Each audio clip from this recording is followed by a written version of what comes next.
자, 그리고 이제 또 다른 질문은 이제 떠오르는 이제 한류에 대해서. 근데 우리는 이제 스타입니다. 이게 진짜입니다. 저도 스타입니다. 깜짝 놀라겠습니다. 이게 이제 작년 이제 12월에 봉해질에서 오징어 게임 합시다라고 해서, 이건 제가 또 만든 유튜브에 이제 앞에 썸네일인데요. 여기 참고로 여기 빨간 옷 입고 있는 게 바로 접니다. 우리 봉해지로라고 해서 한인촌 이렇게 팻말이 있는데 그 옆에서 자 우리 게임 합시다라고 해서 제가 동영상을 찍어서 불알 사람한테도 홍보를 했는데요. 왜 이러냐? 우리가 한 이 행사가 이렇게 여러 개가 있습니다. 한복 행렬도 있고, 또 지난주 토요일에는 드디어 장터를 이렇게 만들어서 지금 보시는 것 같이 몇천 명이 모여서 온정을 오면서 뭐 한국 음식을 먹기도 합니다. 이런 식으로 K-팝을 위주로, K-드라마를 위주로 한류를 많이 알려지면서 사람들이 좋아하는데, 사실 이게 한 2, 3년 전에는 다 아는 게 아니라 그걸 좋아하는 사람도 있었습니다. 젊은이들. 그래서 그들을 위주로 굉장히 시장이 형성됐는데, 지금은요 다 알고 있고요. 저도 깜짝 놀라는 게, 우리 아파트에 사는 저랑 같은 사람, 제가 아는 이제 브라질 사람의 그 와이프는 한 번도 한국에 대해서 알고 싶지도 않았는데, 오늘 저를 딱 잡더니 한국 식당을 좀 알려달라. 왜냐, 드라마를 요즘 보면 너무 먹고 싶다. 깜짝 놀랐습니다. 아, 이게 바로 피부로 느끼는 거구나. 우리 아이들을 데리고 병원에 갔습니다. 그러니까 정형외과 의사와 진료를 하는데, 딱 보더니 너희들 한국 사람이지? 우리 장모님이 K 드라마만 본다. 한국 드라마만 본다. 그래서 한국 음악 다 알고 있고 나도 한국 음악만 듣는다. 제가 얘기하기 전에 얘기하는 겁니다. 그리고 1월 25일도 시내 투어를 하는데 어떤 전망대에 올라가는데 젊은 애들이 그 앞에서 안내하는 애들이 우리가 한국 사람인 걸 보고 거의 눈물을 흘리다시피 합니다. 아, 어떻게 말도 걷고 어떻게 하고, 와, 이거 우리의 스타입니다. 이런 것을 저는 38년 전에 나왔을 때 한국 사람 나가 딱이 맞고 콜라병 이런 걸 겪었던 사람으로서는 어벙벙하지만, 정말 한국이 이렇게 위상이 올라갔구나. 누가 나서서 한 것이 아니라 자연적으로 했다는 게 굉장히 인상적이고요. 누구든지 한국과 연결하고 싶고 한국을 고급으로 인정하는 게, 이게 저도 한 11년 전부터 한식 운동, 알림 운동도 하고 하면서 강제적으로 한 게 아니라 스스로 이렇게 바뀌니까 너무나 비현실적으로 받들어지는 겁니다. 그래서 아마 지금도 뭐 택시를 탄다라든가 공항에서 내려서 돌아다니면서 한국이나 그러면은 대우가 예전과 굉장히 달랐고, 자기가 직접 경험하지 못했더라도 주위 사람으로 해서 난 한국 문화를 체험을 했다라는 것을 진짜 현실적으로 받아들일 수 있는 겁니다. 자, 그리고 이제 한인동포 같은 경우에는 굉장히 안타까운 현실입니다. 왜 그러느냐? 지금 현재 우니코바라고 브라질에서 가장 큰 우리 한국인이 세운 기업이, 그러니까 이것도 한 이제 거의 50년 된 이런 기업인데요. 작년 매출이 재작년에 1억 7천만 불, 그러니까 작년 2021년 이보다 또 올랐을 겁니다. 2억이 넘었을 겁니다. 그래서 뭐 이런 전자기기에 들어가는 이제 배터리라든가 또는 LED 뭐 이런 것을 만드는 생산하는 사람인데요. 이게 이제 가장 큰 우리 한국인 기업이고요. 또 이제 제가 아는 분이 만드는 게 이제 나티브라고 해서 한국 마스크부터 해서 여기부터 뭐 화장품 이런 거를 많이 화장품도 다 이는 것이 아니라 뭐 건강 보조식품도 해서 만들고 이런 회사가 있습니다. 근데 규모가 많이 크지는 않고요. 또 요즘에는 이제, 그러니까 왜 이렇게 되느냐? 한 90% 이상이 자영업, 옷 장사를 하는 겁니다. 이때까지 옷을 만들어서 파는 거. 그래서 이걸 돈을 많이 벌고 살았는데, 그러니까 다른 기업을 할 이유가 없죠. 옷 장사도요, 중소기업 이상입니다. 뭐 천만 불, 예천만 불 단위로 운영한 사람도 많았고요. 연말에 끝나고 장사 끝나고 계산해 보면 올해 100만 불, 200만 불 벌었네. 10억, 20억 남았네. 또 누구는 뭐 올해 뭐 몇십만, 몇억 남았네. 그러니까 연말들만 되면은 막 몇만 불씩 써서 막 세계 여행 다니고 돈 펑펑 쓰고 그런 시절이 있었습니다. 그러다 보니 특별한 기업을 만들 필요가 없던 것이죠. 그렇지만 시간이 지나면서 이게 계속해서 이제 한인에 대해서 말씀드리겠지만 불경기가 오고 옥장사가 옛날처럼 되지 않다 보니 지금 이건 제가 아는 이제 젊은 이제 동생, 이제 후배인데요. 이 친구 같은 경우도 그래서 이제 플랫폼으로 의류 상가 거래라든가, 한국에 요즘에 어제 기사 봤어. 무신사. 예, 무신사가도 요즘에 그냥 옷만 파는 것이 아니라 만드는 것도 지원해주고 하는 것이 그런 식으로 지금 이 친구도 크고 있습니다. 이런 것처럼 젊은 2세들이 온라인으로만 해서 천만 불 어치 뭐 거래를 하는 옷 장사 하다가 안 되니까 그냥 불알 사람 상대로 뭐 플랫폼 만들었는데, 이게 다 중요한 것은 뭐냐, 이 코비드 전에 했을 때만 해도 손가락질 하면서 야 그거 왜 해? 여기 어차피 사람도 바가바가 오는데. 아시겠지만 코비드로 손님이 요즘에 한국의 명동 같은 거리 있죠. 뭐 사람이 없다 그러죠. 여기 지금도 그렇습니다. 다 멈춘 겁니다. 그러니까 장사가 아침에 몇십 년 하던 사람이 돈을 다 잃고 가게도 다 잃고 건물도 사람이 안 와서 이런 경우 굉장히 많습니다. 눈물 흘리는 게 굉장히 많습니다. 그러다 보니 그 전에 젊은이들이 투자해서 창업화했던 것들이 대박을 치는 그런 상황에서 이런 게 좀 계속해서 앞으로 이제 한국인 기업이 계속 나오지 않을까. 그리고 반대로 브라질의 영화나 또 아니면 또 다른 미디어를 통해서 진출한 사람들이 굉장히 많습니다. 그래서 그들을 통해서 이 새로운 것을 만들고 있는 거니까 한국 같은 뭐 대기업이나 뭐 중견기업으로 나오는 거는 좀 시간이 걸리겠지만 이런 창업 시스템으로 새로운 게 뭐 나오지 않을까. 그래서 앞으로 좀 많이 기대하고 있습니다. 자, 그다음에 이제 신재생 에너지 산업. 이거 제가 아직 굉장히 고민한 겁니다. 이게 지금 여태까지 설명드린 거와 앞으로 설명할 거는요. 제가 지금 블로그나 유튜브 보면 다 있습니다. 그 정리해서 다 설명드리는데 신재생 에너지 산업에 대해서는 제가 처음에 고생 많이 해서 공부를 했는데요. 뭐 누구나 다 아는 것이 신재생 산업이 뭐 어떤 것이 있느냐. 그래서 브라질은 거 다 가지고 있다. 뭐 수력, 뭐 태양열, 뭐 풍력 이런 게 다 있는데 이걸 데이터 찾다가 일단은 여기까지만 정리를 한 게 수력 발전이 전체 생산하는 전기량의 60%를 달합니다. 그러니까 브라질이 세계에서 수력 발전소가 제일 많고 지금도 짓고 있고 어마어마합니다. 그런데 이것은 가뭄이 오면요 수력 발전이 안 되고요 자연 훼손이 굉장히 심합니다. 이걸 모르신 분이 많습니다. 물을 이렇게 저장하게 되면요 그쪽 지역에 수몰되기 때문에 우리가 그쪽에서 뭐 비나 또 땅 풍화 작업이나 이런 것을 다 영향을 미치고요. 또 브라질 같은 경우는 또 어마어마하게 많은 나무를 수몰시키죠. 거기서 메탄가스가 많이 만들어서 올라옵니다. 그래서 이게 굉장히 문제가 많습니다. 그래서 지금 이런 것도 있고요. 또 태양열 같은 경우는 2013년부터 이제 허용을 하는데요.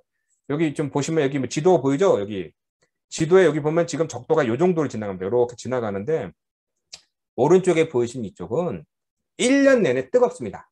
엄청나게 뜨겁습니다. 사람이 살기도 브라질이 유일하게 사막 같은 그런 지역인데 이쪽에 또 유명한 해안 도시에 이렇게 유명한 또 신혼부부 뭐죠? 허니문 이렇게 가는 곳인데 저도 이제 이쪽으로 갔는데 여기서 조기 축구하는 사람들은 몇 시 하느냐? 택시 운전수들이 보면은 새벽 4시 반에 축구를 합니다. 5시 반이 되면 벌써 해가 떠서 다닐 수가 없습니다. 그래서 오후 2시, 3시 되면 벌써 어두컴컴해지고 오후 3시 반 되면은 깜깜한 밤이 됩니다. 그래서 우리는 상파울로에서 왔는데 시간이 너무 안 맞아서 야 오후 3시면 수영장에서 수영해야 되는데 이거 호텔은 사람들도 다 불 끄고 자는 것 같고 이거 어떡하냐. 그래서 좀 곤란스러운 적이 있었는데 어찌됐건 그런 식으로 태양이 굉장히 뜨겁다 보니까 태양열이 많고요. 계속 늘고 있고요. 또한 풍력은 또 이 전체적으로 모든 이런 그 해안선만 지금 7,000km가 넘기 때문에 아무데나 설치하면 될 줄 알았는데 그게 아니라 이 중부부터 남부는 좋은 해안선은 다 사람이 살고 있죠. 해변을 즐겨야 되기 때문에. 그 때문에 남부 쪽에는 없지만 이 북동부 지역에는 이 적도 깊은 그거는 사람도 많이 살지 않고 좀 또 이렇게 또 해안선에 더워서 사람이 안 가니까 그런 곳에서 엄청나게 풍력을 지금 설치하고 있고요. 또한 화력과 또 이런 석탄이 굉장히 많이 나고요. 브라질 석유도 나고요. 또 세계에서 유일하게 제 자동차도 지금 매일 에탄올로 움직이는 겁니다. 사탕수로 만든 이런 에탄올. 그렇기 때문에 이런 게 많기 때문에 브라질은 전력이 모자랄 필요가 없고 또한 재생에너지가 이런 걸 다 했을 때 정부는 48% 정도다. 우리는 전 세계 평균이 14%가 재생에너지 쓰는데 우리 48% 최고다라고 하는데 아시겠지만 뭐든지 정부가 하는 말은 믿으면 안 됩니다. 이것은 그냥 이것저것 갖다 붙인 건데 어쨌든 여기서 조금 더 이어가면요. 수력발전소 보면 자 왼쪽에 보신 것이 그 유명한 이과수 폭포입니다. 이과수 폭포 이제 비가 많이 와서 이렇게 보이는데 오른쪽이 바로 같은 이과수 폭포입니다. 말랐죠? 70년, 80년 만에 뭐 최대 가뭄이 와서 물이 말랐습니다.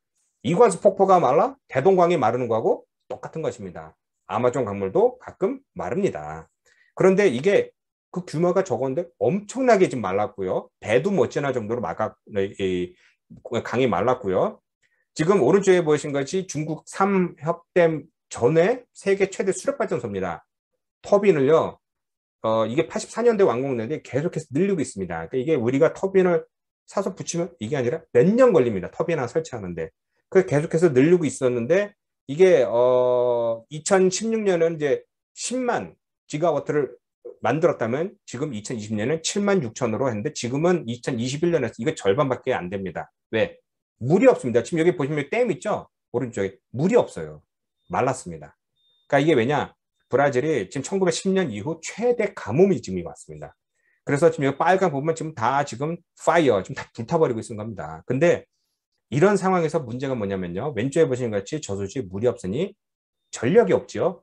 전력보다 더 무서운 게 물이 안 옵니다. 제가 사는 이 상파울리 한인촌에 있는 아파트도 밤만 되면 물이 끊깁니다. 근데 여긴 그래도 낮엔 들어오는데 여기서 한 2, 30km 떨어진 이렇게 뭐 서울로 치면은 뭐 수원까지도 안 가죠. 그쪽 지역은요.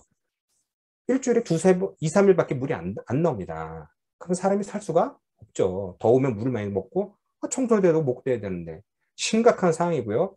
이런 상황이면 또 뭐냐면요. 아시겠지만 가뭄이나 이런 거 환경 오염이 오면요. 폭우도 많이 옵니다. 그래서 그저께도 페트로폴리스라고 하는 지역에 일상파울 리우데자네이루 위에 있는데 한 달 동안 그러니까 2달 동안 올 비가 3시간 만에 와서 지금 140명 죽었고요. 엄청 많은 사람들이 지금 그쪽에 붕괴돼서 지금 아직 찾고 있습니다. 그러니까 이해를 못할 정도로 비가 많이 산발적으로 오는데 또 희한하게 물은 저수지 않습니다. 절대. 이런 사람들 사는 곳에 왜 뭐 여러 가지 이유가 있습니다. 뭐 열도 많이 난다 뭐 그런 게 있는데 저수지 물은 절대 흐르지 않아서 절대 물이 모자란 겁니다. 또 이렇게 물이 모자라다 보면은 그러니까 이게 재생에너지랑 연결되는 겁니다. 물이 모자라다 보니까 당연히 농수용 물도 모자라서 지금 전 세계적으로 그러지 않아도 콩이나 쌀이나 이런 가격이 올랐는데 이게 공급망이 깨져서 올랐는데 콩도 생산량이 줄었습니다. 커피도 생산이 줄었고요. 다 줄었습니다. 왜? 물이 없으니까. 심각한 그런 상황입니다. 그리고 여기서 대해서 전 세계 그러면 민물의 12%나 가지고 있는 브라질에 무슨 문제가 있느냐? 전 세계적으로는 이런 기후 변화로 물이 많이 안 오고 있고요. 비가 안 오고 있고 매년 2000년부터 계속해서 안 오고 있고 줄어들고 있고요.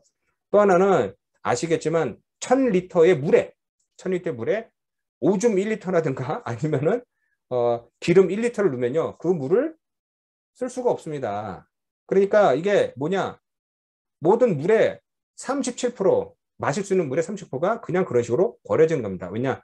지금 브라질은 또 전국적으로 이게 하수도 시설이 안 됐기 때문에 아직 한 전체 평균이 한 60%밖에 안 되니까 나머지 40%는 다 강으로 가니까 오염이 돼서 먹을 수가 없는 겁니다.